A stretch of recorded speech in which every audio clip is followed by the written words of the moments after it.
قل لمن الأرض ومن فيها إن كنتم تعلمون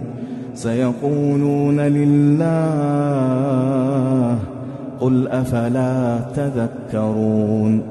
قل من رب السماوات السبع ورب العرش العظيم سيقولون لله قل أفلا تتقون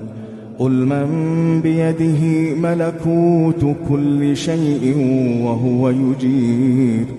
وهو يجير ولا يجار عليه إن كنتم تعلمون سيقولون لله قل فأنى تسحرون بل أتيناهم بالحق وإنهم لكاذبون ما اتخذ الله من ولد